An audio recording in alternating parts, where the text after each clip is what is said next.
Alamin. Beli tambang 4 ikat. Kakek mau paling kenceng aja gitu ya. Ikatan dibentuk, jadilah segi 4. Sesuatu yang lebih dahsyat daripada hakikat, itulah dia yang namanya disebut dengan ma'rifat. Alhamdulillah. Ketika disebutkan kata ma'rifat, apa ini yang namun alhamdulillah sebagian dari bapak-bapak dan ibu-ibu sudah mengenal apa itu ma'rifat, dan alhamdulillah bagi kita sudah tidak asing lagi dengan kata ma'rifat, karena memang hampir sehari-hari materi kita berujung dan berpangkal pada ma'rifat. Namun yang lebih intinya lagi, bahwa ma'rifat itu melalui tahapan-tahapan yang pada dasarnya ada 4 tahap. Pertama, syariat. Syariat itu apa? Segala sesuatu yang dibawa oleh Allah dan Rasulnya, yang mana itu dibebankan kepada kita untuk mengamalkannya. Itulah yang disebut dengan syariat. Salat, zakat, puasa, haji, dan salat, apalagi itu? Syahadat ya. Syahadat, salat, zakat, puasa, dan ibadah haji. Cuma di antara syariat-syariat Allah Subhanahu wa taala, satu-satunya yang terkait dengan insyartiyah, terkait dengan syarat-syarat tertentu, itu hanyalah ibadah haji. Kalau sholat semuanya wajib ya. Jangankan yang sehat, yang sakit aja wajib. Jangankan yang kuat berdiri, yang duduk aja wajib. Jangankan yang duduk, yang berbaring aja wajib. Jangankan yang berbaring, dengan isyarat aja wajib. Jangankan dengan isyarat, gerak hati bahwa kita sedang melaksanakan sholat, tetap yang namanya sholat itu adalah wajib. Cuma bahasa syariatnya wajib, ibu. Tapi bahasa kita, orang yang terbiasa melaksanakan syariat, ada sesuatu yang lebih unggul ketimbang hanya sekedar menganggap bahwa itu adalah kewajiban. Apa itu kira-kira?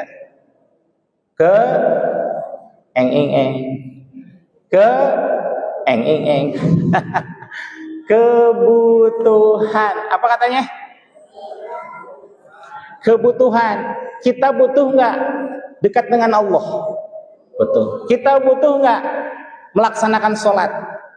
Kita butuh nggak melaksanakan puasa? Segala macam syariat kita yang butuh. Allah butuh nggak dengan pelaksanaan syariat kita?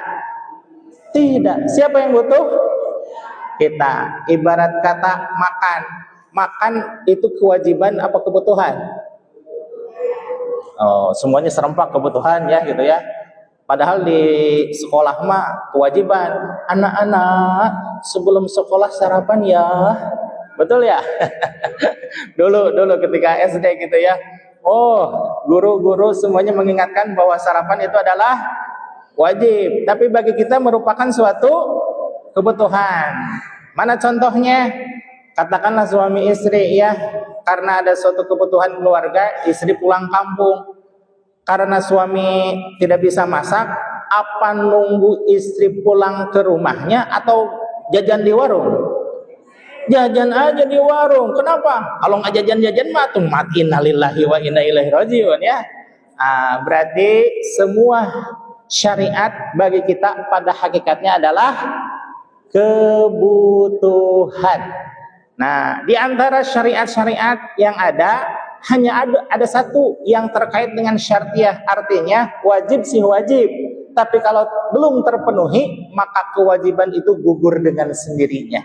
Gugur dengan sendirinya. Walaupun pada dasarnya itu adalah wajib yang sangat-sangat. Yaitu ibadah.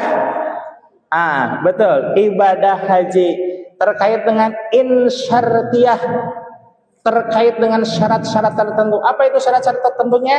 yang utamanya adalah manis tato'a ilaihi sabila. Udah paham semuanya ya? Manis tato'a, bagi barang siapa yang berkemampuan, ilaihi sabila, melaksanakan di jalannya. Kekuatan fisik, kekuatan fesak, kekuatan ilmu, kekuatan iman, maka semuanya menjadi insyartiyah di dalam pelaksanaan ibadah haji. Nah, setelah kita melaksanakan syariat, apa cuma segitu-gitu aja gitu ya? Dari mulai kita TPA begitu, mulai MDA begitu, sekarang sudah pada dewasa begitu, bahkan para malua begitu saja. Kira-kira ada peningkatan tidak itu? Ada peningkatan tidak? Tidak. Yang harus ada peningkatan itu apa? Setelah syariat, maka kita berlaju kepada tarekat. Tarekat itu apa? Tarekat itu suatu jalan menuju keridhaan Allah. Yang tadinya hanya sekedar sunnah, karena sudah bertarekat, jadilah sesuatu itu menjadi wajib. Mana contohnya? Ketika saya dulu ya, ketika saya baru pesantren, setahun pesantren, assalamualaikum, gua jelung, kemana? Main-main. Tapi setelah saya belajar tarekat, subhanallah, ternyata zikir itu wajib. Kenapa? Tadi disebutkan di dalam surah Toha ayat 14, innani anallah. Ingatlah wahai Muhammad bahwa sesungguhnya aku, kata Allah, adalah Allah. La ilaha illa ana, tidak ada Tuhan kecuali aku, kata Allah. Fa'budni wa aqimis sholata, titik-titik. Wa aqimis sholat, dirikanlah sholat untuk mengingatku. Jadi ditambah lagi dengan kita sudah berbaiat. Apa itu baiat? Berjanji kepada seorang mursyid. Hakikatnya berjanji kepada Rasulullah, lebih hakikatnya lagi berjanji kepada innalladzina yubayyi'unaka innama yubayyi'unallah. Sesungguhnya orang yang berbaiat kepadamu wahai Muhammad, pada hakikatnya itu adalah berbaiat, berjanji kepada Allah, gitu ya. Kenapa berbaiat kepada mursyid sama halnya berbaiat kepada Allah?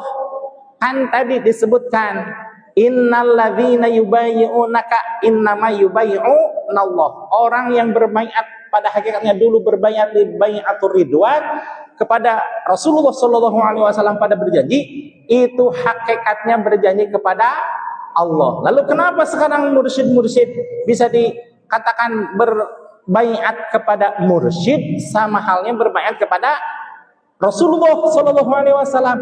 Karena hakikatnya mursyid itu diangkat bukan karena usulan partai, bukan karena proposal, bukan karena rekomendasi, tapi betul-betul ma'dzunan an syaihihi, diizinkan dari gurunya, diizinkan dulu dari gurunya, gurunya sampai kepada Rasulullah sallallahu alaihi wasallam. Cuma bedanya dulu berbaiat kepada Rasulullah itu berbaiat untuk menjaga keselamatan Rasul. Berbaiat untuk tetap ikut dalam barisan kaum muslimin wal muslimat. Sekarang berubah. Apakah sekarang berbaiat kepada guru mursyid diharuskan untuk berperang? Tidak. Harus apa? Harus eng-eng-eng. Harus berzikir. Nah itu ya, yang tadinya lekum-lekum gajeleng, tidak merasa memiliki kewajiban, sekarang mah la ilaha illallah, la ilaha illallah, la ilaha illallah. Kira-kira zikir Susah apa gampang? Gampang. Berat apa ringan?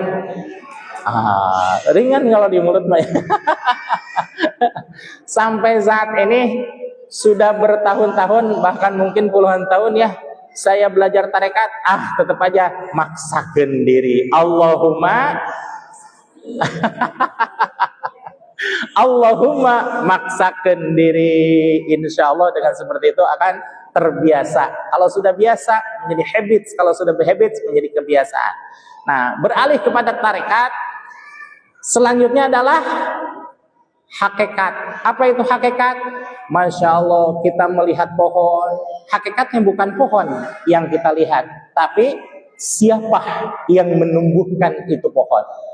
Pohon tanahnya sama, pupuknya mungkin sama, NPK, urea, ZA dan lain sebagainya, pupuk kandang, kompos dan lain sebagainya. Air hujannya sama, tapi kenapa ketika tumbuh di pohon mangga, buahnya rasa manis? Tumbuh di pohon cabe, buahnya rasa. Tumbuh di pohon asam, buahnya rasa. Tumbuh di pohon salam, daunnya menjadi harum. Berbeda-beda ya. Pohonnya berbeda-beda, hakikatnya yang menciptakan sama. Siapa itu? Allah Subhanahu wa ta'ala. Kalau sudah memikirkan tentang hakikat, pasti kesananya ma'rifat. Siapa Allah? Apa? Bagaimana tujuan kita? Hakikatnya adalah mencari rahmat dan keridhaan Allah, insya Allah. Ibu hadirin jemaah sekalian, bahwa apa yang tadi disampaikan antara syariat, tarekat, hakikat dan ma'rifat itu berujung pangkalnya dari salah satu kalam Syekh Ibnu Athaillah As-Sakandari yang termaktub di dalam hikmah yang nomor 95. Kalau 94, mohon maaf saya loncat ya, karena materinya sama dengan 93. Jadi yang sekarang itu hikmah ke 95. Apa itu ungkapan dari Syekh Ibnu Athaillah? Ini kalau tidak mengenal hakikat dan ma'rifat, sulit untuk memahami ini. Tapi kalau sedikit banyaknya kita belajar tentang hakikat dan ma'rifat, betapa insya Allah Allah mudahkan untuk pemahaman ini. Kenapa? Di dalam kalam Syekh Ibnu Athaillah, beliau menyiratkan satu ungkapan yang sedikit rahasia di antara rahasia, yakni rubama bisa jadi fatahallahu laka babat ta'ah. Allah membukakan pintu ketaatan kepadamu sekalian. Wama fataha laka babal qabulu, dan babal qabuli, dan Allah tidak membukakan pintu penerimaan. Maksudnya bagaimana? Ketika kita mendekati Allah Subhanahu wa ta'ala, subhanallah, terasa ringan kita ketika mendengar lantunan azan. Ketika ada pengumuman pengajian, subhanallah, betapa banyak orang-orang yang datang. Ketika menghadiri acara rutinan majelis zikir, ternyata ikhlas dan istiqomah kita menjalankannya. Itu artinya apa? Fataha laka babat ta'ah. Allah membukakan pintu ketaatan kepada kita sekalian. Sekali kita melaksanakan kebaikan di hadapan Allah, sekali kita melaksanakan kemaslahatan di jalan Allah Subhanahu wa ta'ala, maka itu akan terpraktik dalam diri sehingga kita alhamdulillah gening tidak kerasa sudah bertahun-tahun rupanya kita melaksanakan khataman. Khataman yang kalau dalam bahasa umum itu khatmul Quran, ada khatmul zikri. Kalau di kita istilahnya sebenarnya khawajagan. Khawajagan namun digabung dengan Qadiriyah menjadi khotam, khotmul khawajagan. Khotmulnya dari Qadiriyah, khawajagan dari Naqsyabandiyah. Datanglah ke Sunda ditambah an menjadi khotaman. Ada bulan Rajab nih, setiap pengajian di bulan Rajab menjadi Rajaban. Ada bulan pengajian di bulan Mulud, karena pengajian yang Mulud jadilah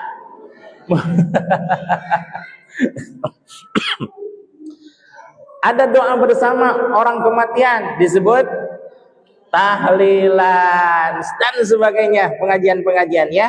Nah, di kita juga ada istilah khotaman. Khotaman itu bukan berarti kita menghatamkan Al-Quran sekali duduk, bukan. Tapi membaca aurad-aurad, zikir-zikir yang diberikan oleh guru kita minimal dibaca 15 menit. Soalnya ketika saya berinteraksi dengan pusat, itu pelaksanaan khotaman tidak lebih dari 15 menit, Ibu. 15 menit cuma diakhiri dengan sholat sunnah. Sholat sunnah ba'diyah, sholat sunnah birrul walidain, sholat sunnah awabin yang 6 rakaat itu, sholat sunnah sampai mutlak. Maka sampailah antara maghrib dengan isya itu dibagi dua, setengahnya untuk pembacaan khotaman. Jadi tidak lama-lama pembacaan itu, hanya 3 kali, dan itu pun cepat-cepat, tapi tidak terlalu cepat. Yang penting tartil gitu ya. Yang selanjutnya adalah pelaksanaan sholat sunnah. Nah, maka subhanallah, itu Allah sedang membukakan pintu ketaatan. Cuma saya pernah bertanya kepada Ajengan Zezen Pangersa, kenapa di dalam thariqah kita dibanyakin amaliyahnya, doanya sedikit katanya. Apa jawaban Pangersa Ajengan Zezen? Khotaman itu merupakan makom kurbah. Makom apa katanya Ibu? Makom kurbah. Apa itu kurbah? Kedekatan kita kepada Allah. Dikit-dikit baca sholawat, dikit-dikit baca tawasul, dikit-dikit baca Al-Fatihah, dikit-dikit membaca aurat-aurat yang lain. Mana doanya? Saya bilang ternyata doanya hanya sedikit. Allahumma, diantaranya Allahumma malatofta bihi, ya, semoga Allah yang maha melembutkan. Nah, bahwa wa ma fatahallakal baba al-qabuli, dan Allah tidak membukakan pintu diterimanya suatu permintaan doa. Jadi Allah menutup, tapi di sisi lain Allah membuka. Apa yang dibuka? Pintu ketaatan kita kepada Allah. Apa yang ditutup? Pintu penerimaan harapan, doa dan harapan. Karena khotaman itu adalah makom ijab, makom kurbah, sedangkan doa itu adalah makom ijabah. Lebih banyak amalnya atau lebih banyak doanya? Lebih banyak doanya. Lebih banyak ibadahnya atau lebih banyak permintaannya? Sedangkan di dalam Al-Quran surah Al-Fatihah kita diajarkan oleh Allah Subhanahu wa Ta'ala beribadah dulu apa berdoa dulu? Bingung kok jawabannya. Meminta dulu apa beribadah dulu? Ibadah. Iyyaka na'budu wa iyyaka nasta'in. Dan ini rahasia terbesar di dalam surah Al-Fatihah itu, yaitu di dalam ayat tersebut. Ketika bismillah, jangan pernah meminta, karena itu adalah makomnya Allah, wilayah Allah. Alhamdulillahirabbil alamin, masih wilayah Allah. Ar-Rahmanir Rahim, masih wilayah Allah. Maliki yaumiddin, masih wilayah Allah. Iyyaka na'budu. Nah, itu rahasianya, sebab di dalam salah satu hadis bahwa Rasulullah SAW menyatakan salatu qismaini. Salat di sini dalam artian surah Al-Fatihah. Salatu qismaini, Al-Fatihah itu terbagi dua bagian. Qismun li wa qismun li abdi. Ada bagian untukku, kata Allah, bismillahirrahmanirrahim, alhamdulillahirabbil alamin, arrahmanirrahim, maliki yaumiddin, iyyaka na'budu. Itu adalah wilayah Allah. Kita tidak diperkenankan untuk menginjak wilayah Allah, tidak diperkenankan untuk berdoa di situ, karena itu adalah wilayah Allah. Barulah ketika kita menginjak setengah di dalam ayat wa iyyaka nasta'in, baru di situ panjatkan segala macam proposal kepada Allah. Kenapa? Karena di situ kata Rasulullah SAW, dan merupakan ini hadis qudsi, wali abdi ma sa'alah, dan bagi hambaku terserah dia mau mohon apa, dia mau mengajukan proposal apa, akan aku penuhi. Karena Allah sudah berjanji, ud'uni astajib lakum, berdoalah engkau sekalian kepadaku, pasti akan aku penuhi permintaanmu. Maka di sini kita sedikit meminta tapi banyak beribadah, kurbah. Namun ada satu fadilah yang tidak diberikan kepada para ahli zikir. Apa itu? Para ahli zikir walaupun jarang meminta, tapi Allah berikan apa yang dia butuhkan. Karena katakanlah waktunya sibuk untuk senantiasa berzikir kepada Allah, sehingga dia lupa untuk memohon kepada Allah. Dikit-dikit la ilaha illallah, la ilaha illallah. Waktunya mau berdoa, dipanggil sama tetangganya, Pak, kesini Pak, kenapa? Taraje, saya pinjem taraje, katanya. pinjem tangga. Karena keperluan akhirnya tidak jadi berdoanya. Zikir mah zikir, ibadah mah ibadah. Pas giliran berdoa, dia kelupaan atau waktunya dimintai oleh orang lain. Tapi di dalam hadis qudsi Allah menyatakan, aku akan memberikan satu fadilah, satu pemenuhan ijabah kepada orang-orang yang zikir kepadaku melebihi orang-orang yang berdoa. Alhamdulillah. Satu lagi ungkapan dari Syekh Ibnu Athaillah As-Sakandari, wa qadha 'alaika bidzanbi. Nah, ini kalau tidak mengingat kepada ma'rifat dan hakikat dan ma'rifat, ini akan salah pengertian ini. Wa qadha 'alaika bidzanbi, dan Allah menakdirkan kepadamu berbuat satu kesalahan, fakana sababan fil wusul, tapi bisa jadi dengan kesalahan tersebut justru memunculkan wusul kepada Allah Subhanahu wa taala. Maka subhanallah, ibu hadirin jamaah sekalian, senantiasa kita bertaubat kepada Allah, karena Rasul pun senantiasa bertaubat. Dalam hadis dikatakan, la astaghfirullaha wa atubu ilaih mi'ata marrah kulla yaumin.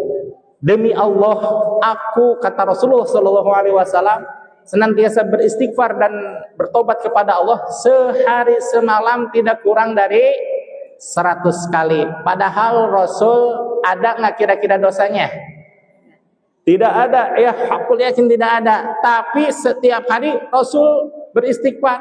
Cuma beristighfar berbeda dengan saya. Kalau saya bagaimana istighfarnya? Astagfirullah, astagfirullah, astagfirullah, astagfirullah, astagfirullah. Itu pun sebulan sekali.